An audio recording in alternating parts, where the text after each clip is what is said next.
네, 안녕하세요. 거시경제론 3주차 강의를 시작하겠습니다. 지난 주말 학생 여러분들께서는 잘 보내셨는지 궁금합니다. 왜냐하면 지난 주말부터 갑자기 날씨가 가을 날씨로 변했죠. 이게 한국의 조상님들이 진짜 위대하신 것 같아요.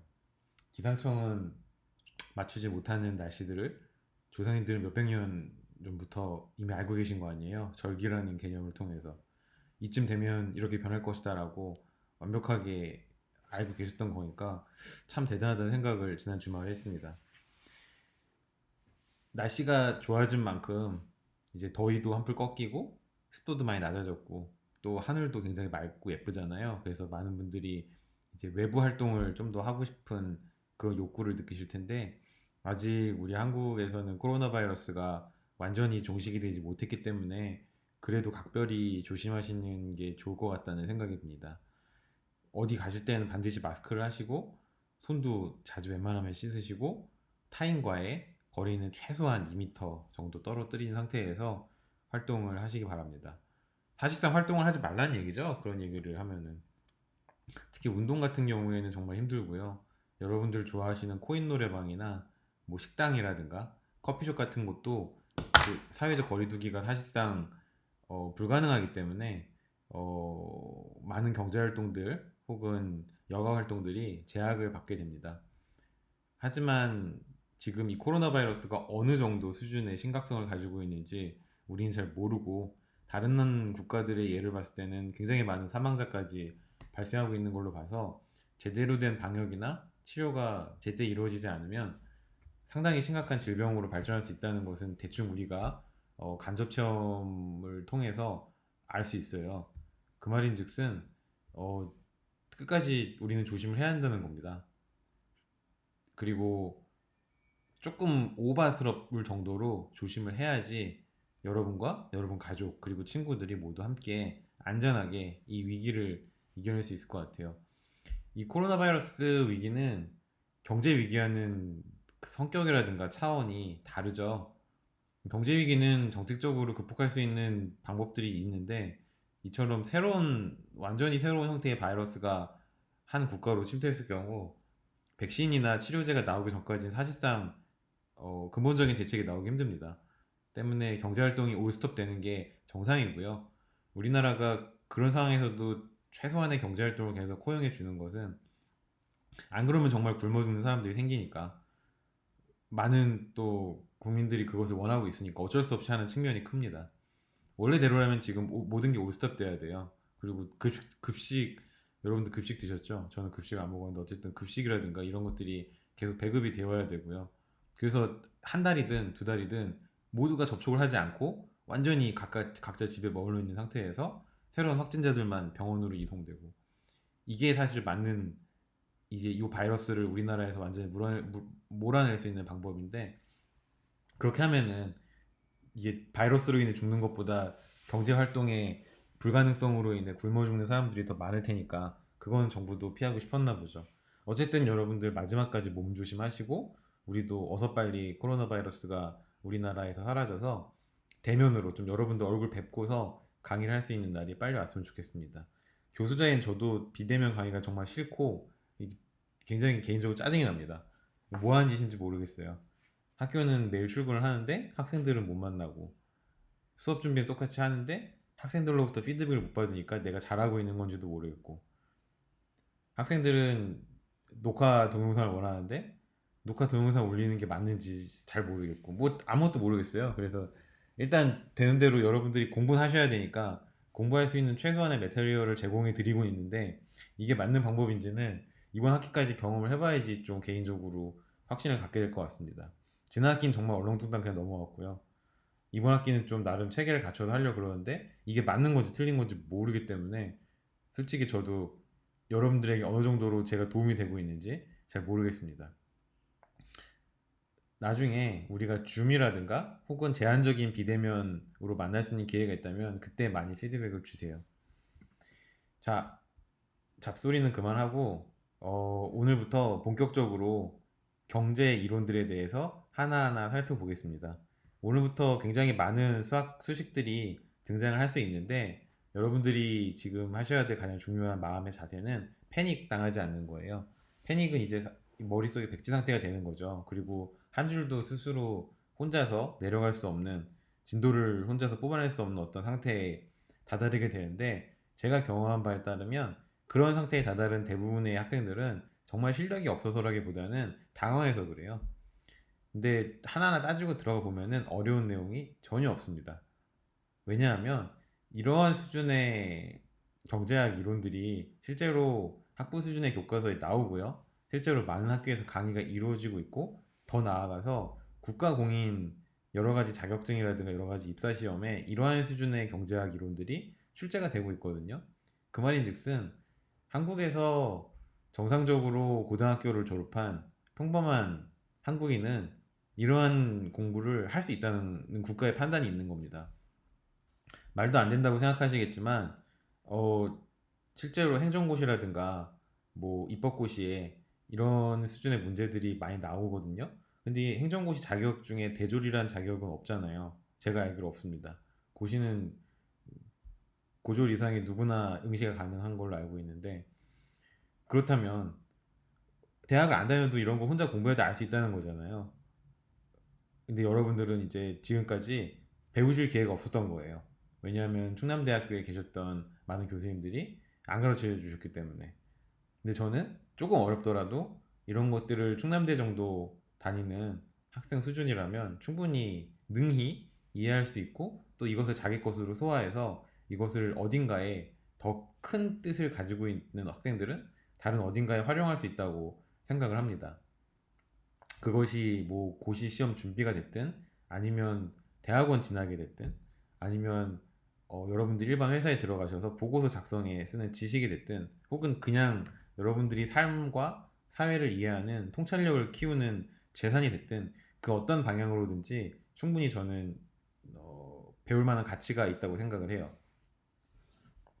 확신이 들지 않으시면 저랑 같이 공부하다 보면은 확신이 드실 겁니다. 이걸 왜 배워야 되지라는 생각이 하루에도 12번씩 드실 텐데 배우고 나면은 되게 삶에 도움이 많이 되는 그런 부분들이 많아요. 저 같은 경우에는 그렇습니다.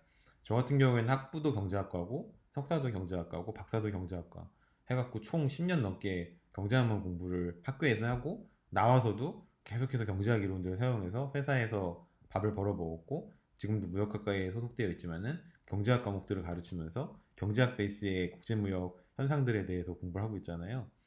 그러니까 2001년부터 치면은 근데 저는 고등학교도 선택 과목으로 또 경제를 했네요. 그것까지 치면은 거의 한 20년 가까이 경제학으로 먹고 살고 있는 건데 도움이 됩니다. 제가 말씀 경험자로서 말씀드리면 삶에 도움이 많이 되는 이론들이기 때문에 경제학 이론이라고 해서 너무 그렇게 어렵게 생각하지 마시고 우리 무역학과 학생들은 이제 이렇게 어려운 과목도 가끔 듣고 나면은 경제학과 학생들보다 더 경제학을 잘하게 되는 그런 일이 생길 수도 있어요. 그렇죠? 그래서 무역학과 나왔다고 해서 너 경제학 잘 모르는 거 아니야? 라고 누군가 무시했을 때 너 이런 거 알아? 라고 바로 맞대응할 수 있는 그 정도의 능력은 우리 학생들이 충분히 가질 수 있다고 생각을 합니다. 서론이 너무 길죠? 이렇게 서론이 길면 보통 학생들은 렇게 생각하시면 됩니다. 저 교수가 수업 준비를 안 했나? 수업 준비가 안 해서 지금 계속 딴 얘기로 지금 빙빙 돌리고 있는 건가? 이러다 시간 때우면은 시간이 됐네 하고 끝내지 않을까? 라고 생각할 수 있는데 제 경험상 거의 85%는 그 추측이 맞는 것 같아요. 어쨌든 저는 딴 얘기 그만하고 바로 수업으로 들어가겠습니다. 우리가 앞선 시간에 살펴본 바를 간략하게 정리를 하고 이제 이것과 우리가 앞으로 배울 내용을 스무스하게 한번 이어나가 볼게요. 어, 우선 경제학은 크게 미시경제학과 거시경제학 이렇게 크게 두 개로 나눌 수 있다고 우리가 배웠죠. 그리고 거시경제학은 배우고자 하는 연구 주제에 따라서 크게 경제 성장론과 경기 변동론 이렇게 두 개로 나눌 수 있다고 배웠습니다.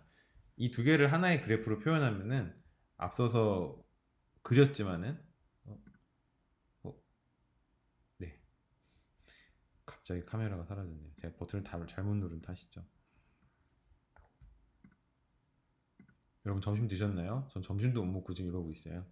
교수가 이렇습니다. 밥도 못 먹어요. 가로축의 시간, 그리고 세로축의 뭐 GDP라는 변수를 그려볼까요? 그런다면은 한 나라의 경제는 GDP로 측정된 한 나라의 경제 성장 경로는 성장을 하긴 하죠. 대부분의 국가들이 이런 식으로. 즉, 어떻게 성장하는가. 성장의 문제가 중요해요. 근데 성장하는데 그냥 이렇게 일직선으로 쭉 이렇게 크는 것이 아니라 어떨 때는 다운도 있고 어떨 때는 업스도 있고 업앤다운이 있는 거잖아요. 그래서 성장을 하긴 하는데 왜 어떨 때는 좀 더 빠르게 성장하고 어쩔 땐 좀 주춤거리는 걸까? 이런 것도 궁금해할 수 있잖아요. 그래서 성장과 변동 두 개에 대해서 공부를 하는 것이 거시경제학의 두 연구 주제라고 우리는 배웠습니다.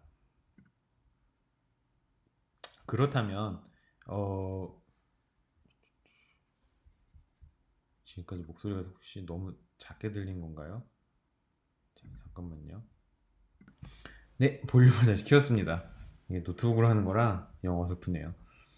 이렇게 크게 두 가지 연구 주제에 따라서 거시경제학을 분류할 수 있다고 배웠습니다. 그렇다면은 이제 경제 성장론으로만 한번 집중을 해보자고요. 경제 성장론에 대해서 집중할 경우 성장을 과연 무슨 요인들에 의해서 한 나라의 경제가 성장을 하고 그 성장이라는 것은 어떤 경로를 따르는가, 그리고 만약에 그 성장하는 그 과정에 있어서 일정하게 우리가 균형이라고 정의 내릴 수 있다면 그 균형은 어떻게 정의 내릴 수 있고 어떻게 찾을 수 있는가, 이런 거에 대해서 공부하는 것이 경제 성장론이에요. 여기서 가장 중요한 이슈는 과연 성장을 가능케 하는 요인들이 뭐가 있는가 거든요. 그 요인들이 뭐 여러 가지가 있을 수 있겠죠. 그것들은 이제 학자들에 따라 다를 수 있겠지만은 크게 두 가지로 이 여러 가지 이론들을 나눌 수 있습니다. 하나는 여러 가지 경제 성장을 가능케 하는 요인들이 단순히 외생적으로 주어져서 이 국가가 컨트롤할 수 없다라고 판단하는 그런 이론이 있고요. 두 번째는 그게 아니라 이 국가 내부에 있는 내생적인 변수들에 의해서 내부적인 어떤 요인들에 의해서 자생적으로 성장한다라고 정의낼 수 있잖아요. 이 외생적 성장 이론과 내생적 성장 이론은 완전히 다른 이론이 아닙니다. 하나의 거의 유사한 분석 툴을 혹은 분석 틀을 가지고 그 안에 들어가는 여러 가지 변수들의 어떤 성격들을 조금씩 달리하면서, 즉 약간의 베리에이션만 존재하는 거죠. 그러면서 이제 요인들을 분석하는 그런 이론들이거든요. 우리는 먼저 외생적 성장 이론에 대해서 배울 거예요. 외생적 성장 이론은 내생적 성장 이론보다 조금 쉽고 간단합니다. 그리고 우리가 흔히 말하는 거시경제학의 기본적인 원리들 그리고 가정들이 대부분 들어가 있기 때문에 이것을 기본 바탕으로 해서 여기에 뭐 새로운 것을 추가하거나 빼는 이런 형식을 통해서 내생적 성장 이론도 우리가 쉽게 공부를 할 수 있을 겁니다. 외생적 성장 이론 중에서 우리가 아마 오늘 공부하게 될 것은 솔로우 경제 성장 이론이라는 가장 대표적인 외생적 성장 이론이에요. 솔로우는 이제 이름이 로버트거든요. 성이 솔로우고 그 로버트의 어떤 예명이 밥하니까 밥. 그래서 우리 밥 교수님은 이제 옛날 사람입니다. 1950년대, 60년대부터 이제 활동하셨던 그런 분이기 때문에 아주 이 거시경제 성장 이론에 대해서는 할아버지, 조상님급이라고 할 수 있어요. 근데 그 당시에 어떤 국제 정세가 있었나요? 1차 대전, 2차 대전이 끝나고 본격적으로 세계가 확장되기 시작하던 때였잖아요. 즉, 그 전까지 전쟁이라는 어떤 특수한 상황에 의해서 모든 나라들이 문을 걸어 잠그고 자기네 나라 안에서 자급자족하던 그런 환경에서 전쟁이 끝나고 미국이라는 오직 세계 유일의 초강대국이 딱 등장함으로 인해서 미국을 중심으로 해서 다양한 국제무역 혹은 국제 교류들이 발생을 했죠. 다른 말로 하면 시장의 크기가 커졌다는 뜻이고, 시장이 크게 커짐에 따라서 전체 나라 경제에서 시장의 중요성, 즉 마켓 중심의 경제학이 훨씬 더 각광받고 중요하게 취급받는 시기가 2차 대전 이제 후 1970년대까지라고 할 수 있습니다. 1970년대 말부터 좀 기조가 바뀌어요. 근데 그 전까지는 경제학자들은 어떤 것에 집중했냐 그러면 어떻게 하면은 이 나라 경제가 시장을 중심으로, 시장 원리를 중심으로 더 빨리 발전할 수가 있는가, 여기에 대해서 공부를 열심히 했던 사람들이 그 당시에 거시경제학자들이라고 할 수 있습니다.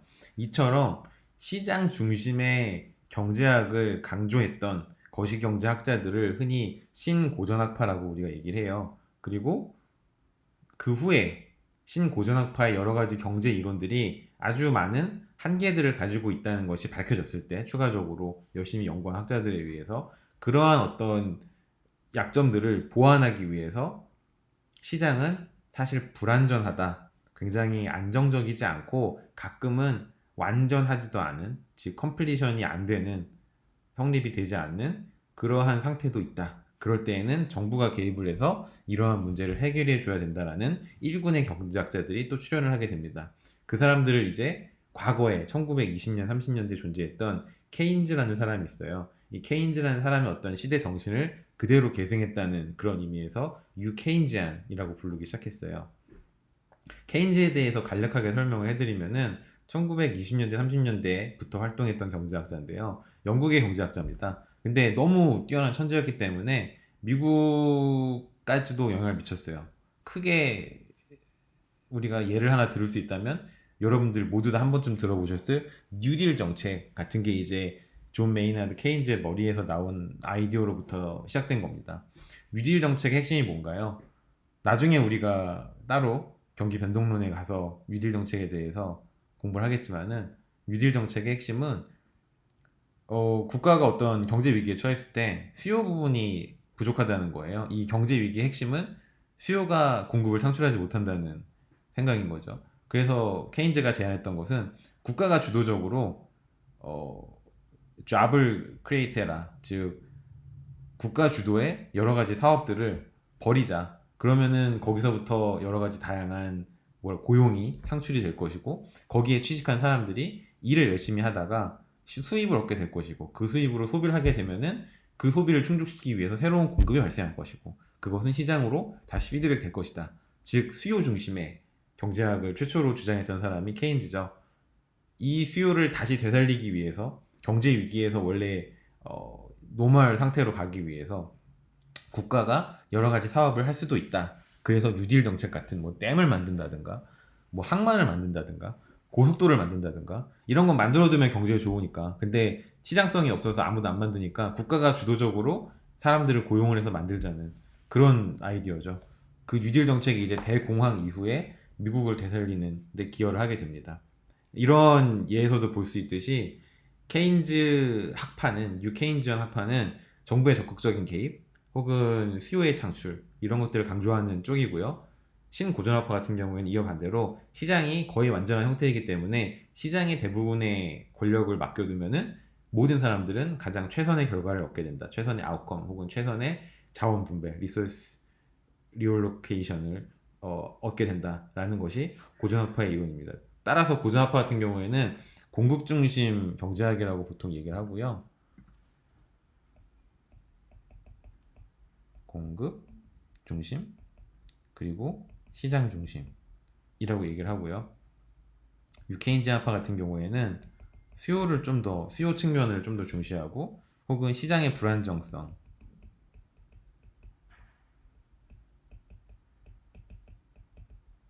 그리고 그래서 결국 정부의 개입까지도 생각해야 된다라는 것이 바로 유케인지안 학파의 어떤 학파적인 전통입니다.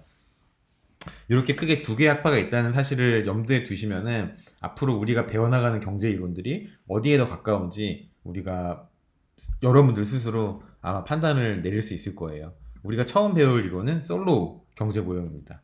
솔로 경제 모형은 과연 신고전학파와 유케인지언 학파 중에 어디에 속하는 이론일까요? 뭐 퀴즈에 나오진 않습니다. 시험 문제 나오진 않지만 한번 이 물음에 대한 답을 찾아 나가 보시는 것도 재밌을 것 같다는 생각이 듭니다. 자, 솔로 이건 모형이에요. 하나의 모형이기 때문에 여러분들이 툴박스라고 생각하시면 됩니다. 즉 하나의 실험 상자가 있어요. 이 실험 상자에게 여러 가지 세팅 값을 입력을 해줘야겠죠. 코딩 같은 걸 배우신 분들이라면 아마 쉽게 이해가 되실 것이고 코딩을 배우지 않은 분들이라면 아주 간단한 물리학 실험 상자 혹은 생물학 실험 상자를 생각하시면 됩니다. 하나의 작은 실험 상자 안에 예를 들어서 이런 걸 뭐 생각해 볼 수 있겠죠. 음, 독가스를 몇 미리 정도 넣으면 인간이 죽을까? 이걸 인류 상대로 실험할 수 없으니까 흰 쥐를 상대로 실험을 하는 거죠. 굉장히 어, 윤리적으로 저는 잘 모르겠지만 어쨌든 실험을 계속 하잖아요. 인류를 위해서 이제 동물을 희생해서 실험을 하잖아요.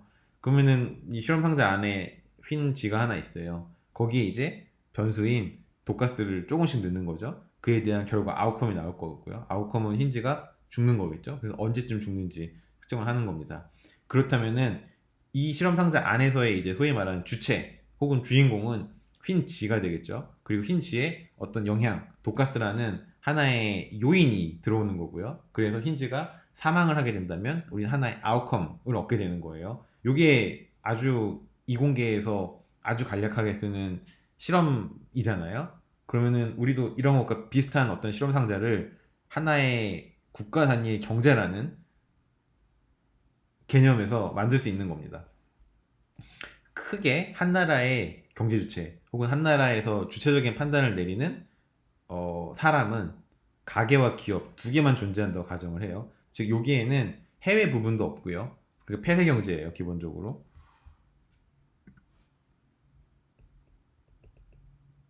글씨가 아무리 글씨를 못 써도 이렇게 쓰면 안 되겠죠?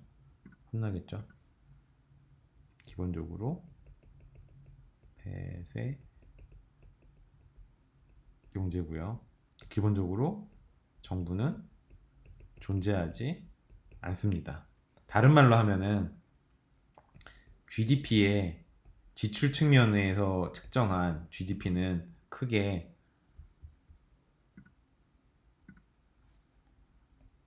가계 소비, 정부 지출,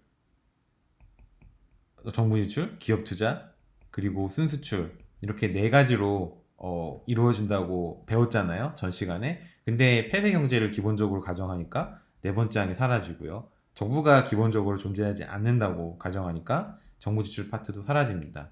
즉, 한 나라의 GDP 혹은 한 나라의 총 살림살이는 가계 소비와 기업 투자 요 두 개로만 이루어지고 이 두 개의 지출의 주체인 가계와 기업만이 이 경제에 존재하는 경제 주체가 자연스럽게 되겠죠. 그러면 기업과 가계가 각각 나누어 맞는 역할, 롤이 있을 겁니다. 기업 같은 경우에는 생산을 해요. 가계 같은 경우에는 소비를 합니다. 생산과 소비, 경제의 두 측면을 각각 하나씩 담당하는 거예요. 근데 생산을 하기 위해서는 생산 요소가 필요해요. 가게 같은 경우에는 소비를 하기 위해서는 돈이 필요하겠죠. 즉, 소비를 위해서 가게는 기업에게 생산 요소를 지불하고 소득을 받습니다.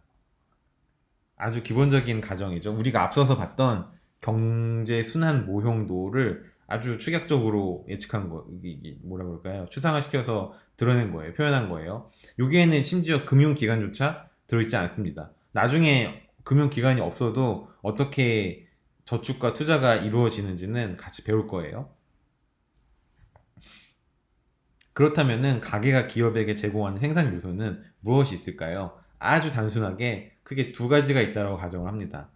첫째는 우리가 열심히 일을 하는 우리 육체로부터 발생을 하는 노동력이 있을 거고요. 이것을 인적자본이라고 부를 수 있다고 지난 시간에 배웠죠. 그리고 가게가 기본적으로 가지고 있는 재산을 일종의 자본의 형태로 기업에게 투자를 할 수 있습니다. 그럼 기업은 그걸 받아서 실질적인 이제 기업 이름으로 투자가 이루어지는 거죠. 이것을 이제 자본 혹은 물적 자본이라고 합니다.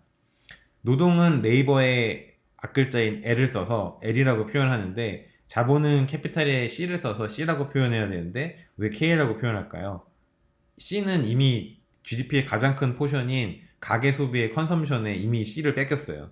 그래서 C를 쓸 수가 없기 때문에 캐피탈의 크 발음을 낼 수 있는 K를 가져온 겁니다. 이게 첫 번째 썰이고요. 두 번째 썰은 이제 자본에 대해서 최초로 아주 유명하게 논한 사람이 칼 마르크스라는 경제학자잖아요. 칼 마르크스가 독일인이었기 때문에 이제 자본론이 더 캐피탈이 아니라 다스 캐피탈 라고 쓰여졌대요. 그래서 K를 가져온 거다라는 썰이 있습니다. 뭐 경제학자들은 썰 만들어내는 게 천재들이니까요. 이런 식으로 뭐 썰을 만들어낼 수 있겠죠. 어쨌든 우리한테 지금 중요한 거는 뭐 그런 것들은 아니고요. 이 나라 경제에는 가게와 기업 두 개밖에 존재하지 않고 기업은 생산을, 가게는 소비를 하는 것이 기본적인 임무고 이것을 가능하기 위해서는 매개체가 필요한데 그 매개체가 바로 노동과 자본과 같은 생산 요소다. 그렇다면은 이 시장에서 어떤 때 균형이 이루어지는지, 어떤 때 청산 조건이, 즉 이것을 마켓 클리어링 컨디션이라고 얘기하거든요.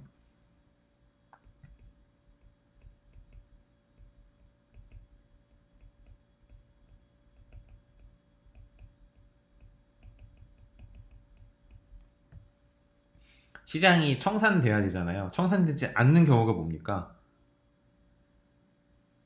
뭐 서플러스나 쇼티지가 발생하는 그런 케이스가 되겠죠. 그럴 때는 균형이 존재하지 않아요. 균형이 존재하려면은 그 나라에 생산된 모든 것들이 소비가 돼야 돼요. 즉 수요량과 공급량이 똑같하게 맞아 떨어져야 됩니다. 미시경제학에서 배운 얘기죠. 그래야지 균형이 존재하고, 균형이 존재하지 않을 때에는 수요가 생산보다 많거나 혹은 생산이 수요보다 많거나 이럴 때에는 서플러스나 쇼티지가 발생을 하기 때문에 시장에서 균형이 존재하지 않는다고 얘기를 합니다.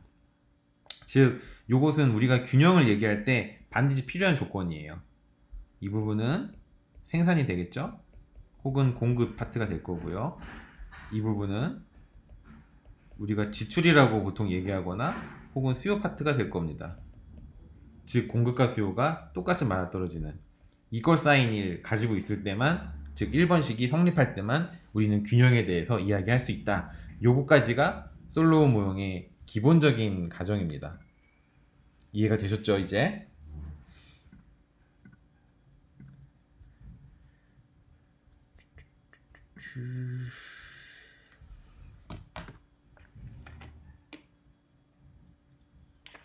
그렇다면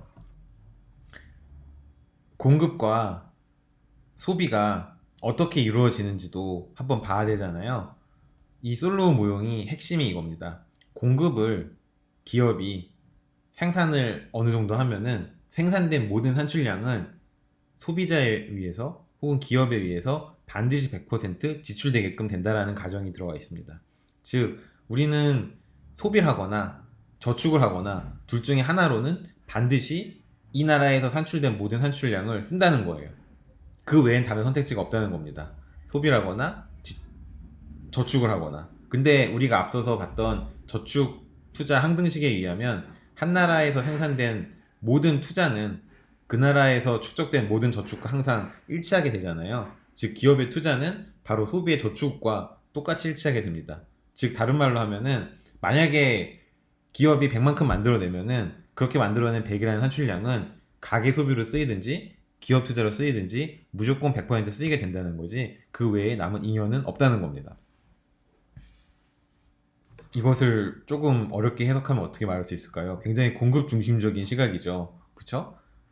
우리가 산출을 어떻게 해든 기업이 딱 정한 만큼 산출을 해내면은 그거는 이 나라 경제 주체 그 누구든지 반드시 써야만 하는 겁니다. 되게 불공정한 게임의 룰이라고 얘기할 수가 있겠죠? 누가 그렇게 얘기할까요? 뉴케인지안 학자들이 아마 그렇게 불평할 수 있을 겁니다. 거기까지는 일단 생각하지 말고요. 그렇다면은 이 솔로 모형에서는 생산을 어떻게 하는지, 생산 공정이 어떻게 이루어지는지가 굉장히 중요하기 때문에 생산 함수의 형태를 정의 내리는 것이 굉장히 중요합니다. 굉장히 민감한 문제예요. 즉 산출량이 그 해 이 나라에서 산출된 산출량이 GDP로 아마 측정이 되겠죠. 어떤 구조에 의해서 발생을 하는지. 우리는 생산 요소가 노동과 자본 두 개로 이루어져 있다는 것까지는 알았어요. 근데 이 함수의 형태를 정의 내리는 것이 굉장히 중요하죠. 즉 Y는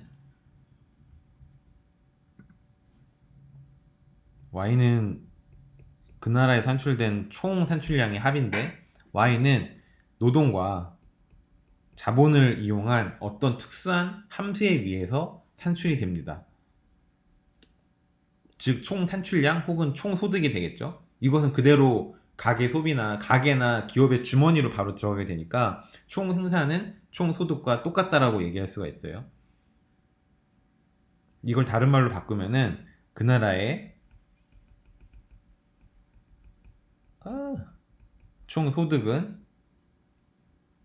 그 나라의 총 생산과 항상 일치하고 이것은 다시 그 나라의 총 지출과 일치한다는 GDP 그냥 3면 등가의 법칙을 다시 쓴 겁니다.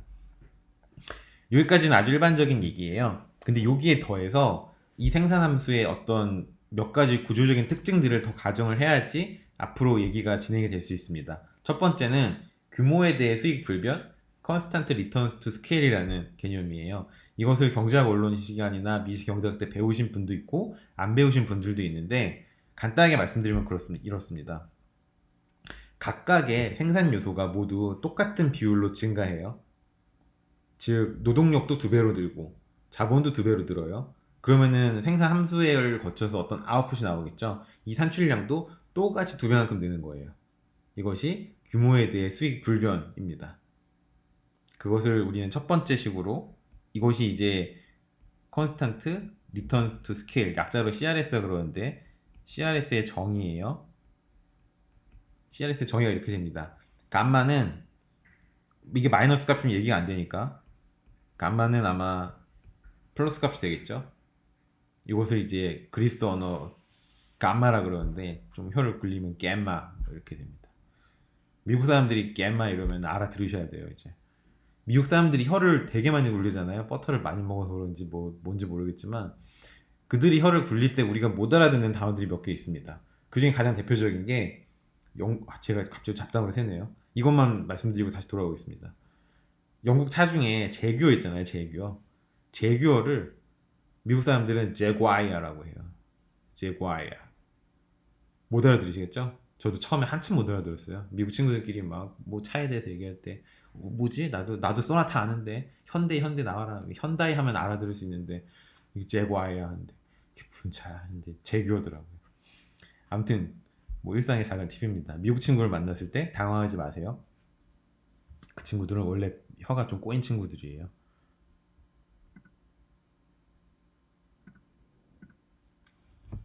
갯마는 0보다 큰 아무 수나 임의적으로 다 집어넣을 수 있는 거예요. 그 어떤 수도 갯마에 집어넣었을 때 0보다 큰 양수를 아무거나 집어넣었을 때 이 항등식이 성립한다는 것이 바로 규모에 대한 수익 불변의 정의거든요. 즉 정의를 만족시키는 한도 내에서 이것을 어려운 말로 without loss of generality 일반화를 잃지 않는 범위 내에서 우리는 갯마의 값을 특정할 수 있습니다. 즉 갯마를 아무거나 집어넣을 수 있는 거예요. 그래서 갯마를 L분의 1로 만들 수 있겠죠? 상관없잖아요. 그쵸? L은 아마도 몇만 명, 몇천만 명이라는 양수일 테니까 양수의 역수도 양수일 테니까 갰마를 L분의 1로 우리가 그냥 지정을 하는 겁니다. 이래도 CRS는 성립을 하잖아요. 그 양변에 갰마 대신에 L분의 1을 곱해보는 거예요. 그러면은 좌변은 L분의 Y가 되겠고 우변은 F라는 함수 형태는 모르지만은 그 안에 들어가 있는 변수인 L과 K는 갰마에 의해서 L분의 L은 1이니까 1이 되고요.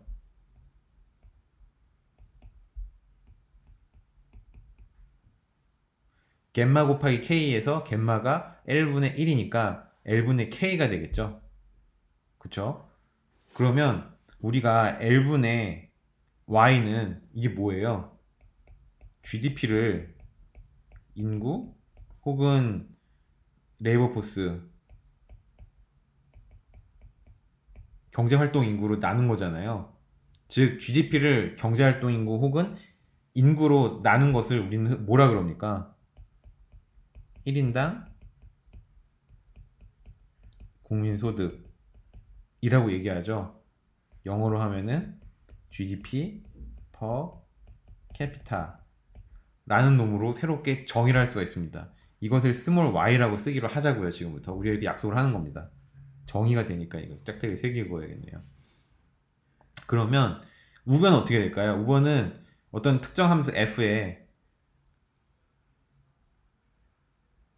1이라는 변수가 들어가 있고요. 이건 상수잖아요. 아무런 의미가 없어요. 이제 변수가 아니니까 이걸 굳이 쓸 필요가 없습니다. 그럼 f of 1 k분의 l은 아마도 f of k over l과 똑같을 텐데 우리가 또 이거를 정의내릴 수 있잖아요. 스몰 k라고. 이 스몰 k는 뭡니까? 1인당 자본량이 되겠죠. 그러면 함수도 우리가 좀 구별을 하기 위해서 라지 f가 아니라 스몰 f로 함수 형태는 똑같아요. 근데 스몰 f에 스몰 k로 바꾸어 쓸 수 있을 거예요. 한마디로 이 규모에 대한 수익 불변의 가정이 만약에 들어간다면은 우리는 원래의 생산 함수를 1인당 GDP와 1인당 자본량에 대한 함수로 치환시킬 수가 있을 겁니다. 요게 어려우신 분들은 반복해서 연습해 보세요. 이 과정이 경제학적으로 굉장히 타당하고 논리적으로 전개가 됐기 때문에 이 맨 처음 식에서 마지막 세 번째 줄에 있는 2번 식으로 내려오는 과정은 여러분들이 반복해서 숙달을 하셔야 됩니다. 그렇게 어려운 내용도 아니에요, 사실. 어려운 내용인가요? 잘 모르겠습니다. 이해가 안 되시면은 저한테 이메일을 보내시든가 아니면 뭐 질의응답 게시판에 질문을 남겨주세요. 그러면 나중에 제가 줌 세션을 하거나 할 때 여러분들이 들어오시면 같이 한번 다시 풀어볼 수 있을 거예요. 아니면 제 연구실로 오시면 됩니다. 그럼 이렇게 멀찍이 떨어지는 상태에서 같이 풀어보면 되겠죠. 제가 연구실에 화이트보드판을 마련해 둘게요. 이 기회에 화이트보드를 한번 사보겠습니다, 저도.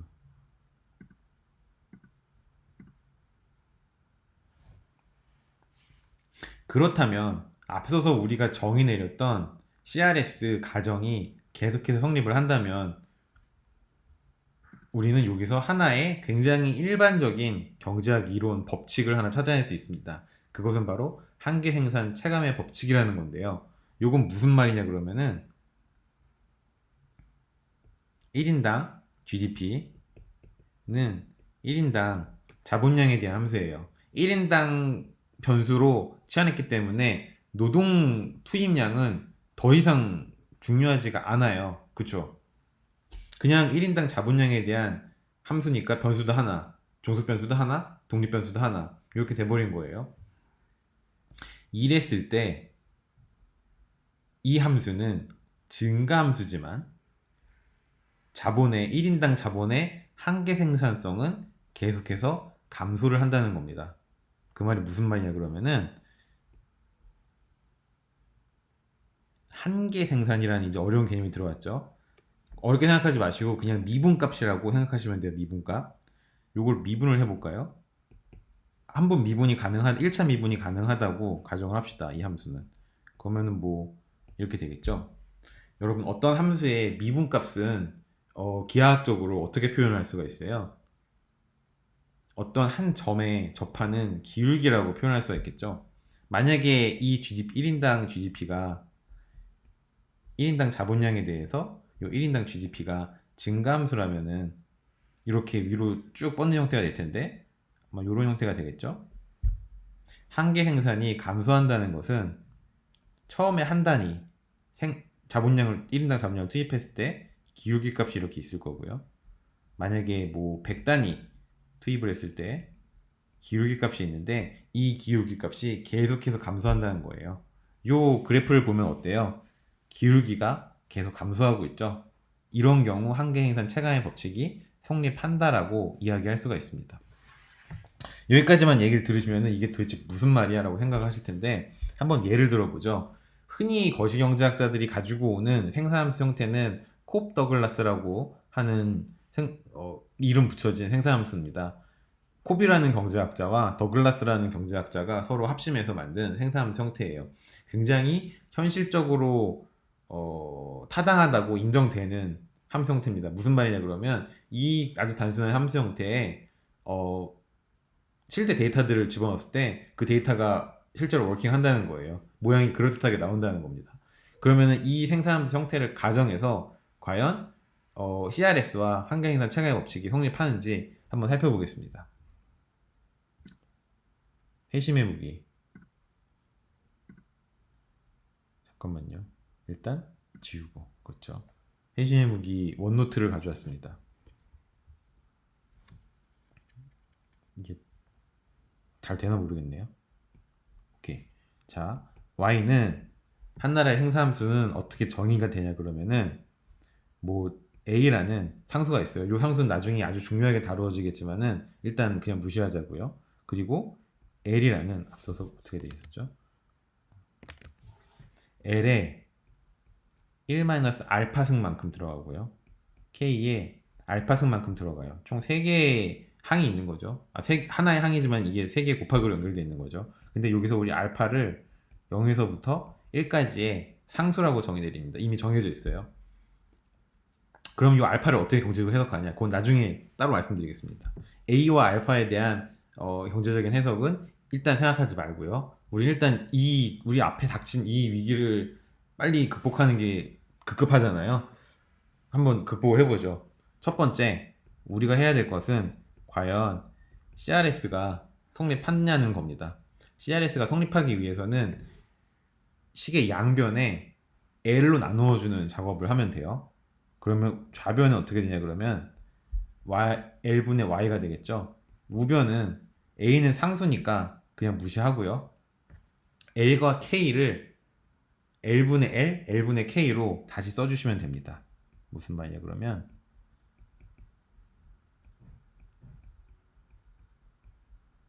이렇게요.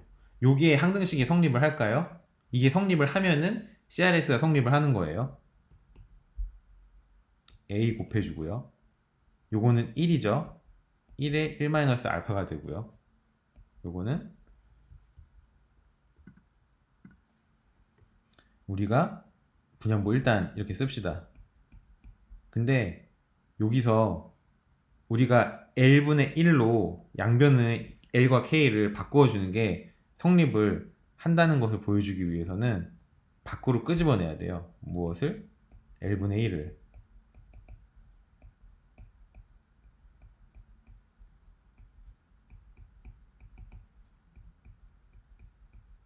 이렇게요.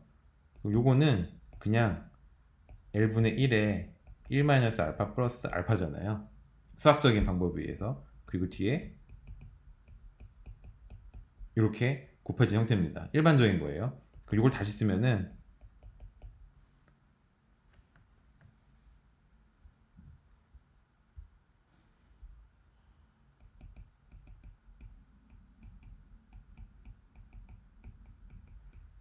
이렇게 될 거고요. 이거는 뭐가 되나요? 이렇게 없어지고 그러면 그냥 이게 되네요. 그리고 이쪽은 이게 뭐가 되죠? 요거는 그냥 y잖아요. 식의 좌변에 뭐가 있었죠? 식의 좌변에는 L 곱하기 1 y가 있었습니다. 좌변과 우변이 똑같으니까 우리는 L분의 1을 곱해줘도 성립을 하는구나 라고 알 수 있죠. 즉 CRS는 성립을 하는 거네요. CRS 성립을 한다면은 그 다음에 우리가 해야 할 건 뭐냐 그러면은 한계 생산 체감의 법칙이 성립하는지 보는 겁니다. 이걸 하기 위해서는 먼저 좀 준비 단계가 필요해요. 하나는 새 변수를 정의를 내려야 됩니다. L분의 Y를 스몰 y라고 정의 내리고요. L분의 K를 스몰 k라고 정의 내리자고요. 그러면 앞선 식을 어떻게 다시 쓸 수 있냐 그러면은 Y는 A 곱하기 스몰 k의 알파승입니다. 어디서부터 보면 되냐 그러면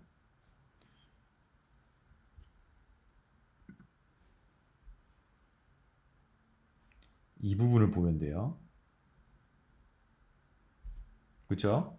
L분의 L은 1이니까 없어지고요. 1에 1-알파승은 그냥 1이에요. 날라가 버리죠. 이 부분이 그냥 1로 없어져 버립니다. 그리고 이 부분은 우리가 스몰 k라고 정의 내리기로 약속을 했으니까 우변은 a 곱하기 스몰 k의 알파승이에요. 좌변은 우리가 이것을 스몰 y라고 정의 내리기로 했으니까 스몰 y가 됩니다. 즉 이렇게 돼요. 그러면 두 번째로 우리가 해야 할 것은 한계행산 체감의 법칙이 성립을 하는 걸 보기 위해서 양변을 스몰 k로 나눠주는 거예요. 여기서 스몰 k는 뭐를 정의된다 그랬죠? 1인당 자본량입니다. 그럼 스몰 y는요? 1인당 GDP, GDP per capita입니다.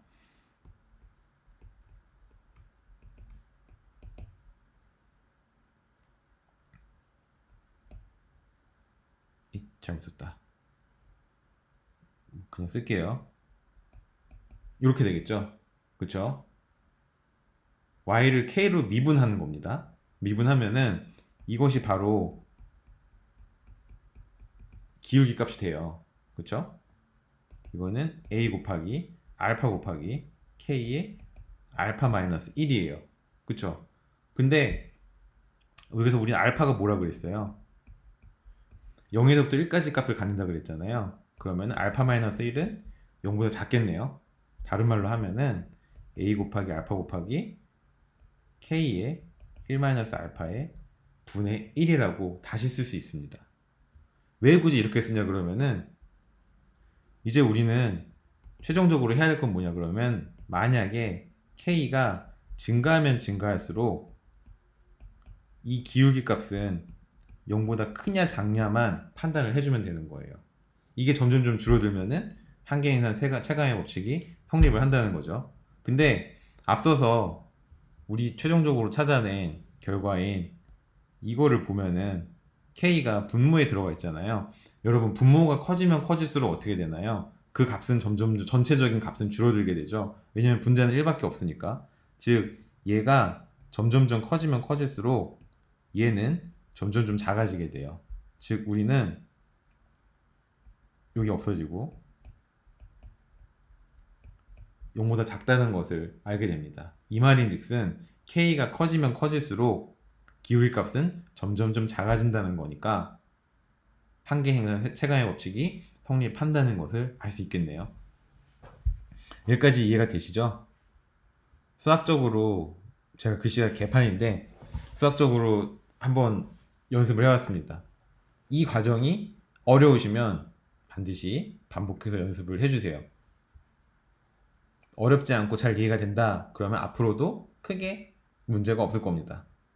시험 문제는 이런 걸 스스로 풀 수 있는지 없는지에 대한 테스트로 주로 나올 거고요. 그게 이제 하나의 부분 점수고요. 시험에 대한 나머지 부분 점수는 이것을 경제적으로 어떻게 해석하는지 여러분들의 통찰력과 분석 능력, 해석 능력을 시험하는 쪽으로 나올 겁니다. 일단 첫째 시간은 여기까지만 할까요? 여러분들 머리가 많이 아프실 테니 한번 비디오를 보시고 어디까지 이해가 되는지 스스로 한번 평가를 내려보십시오. 다음 시간에 계속 이어서 하겠습니다.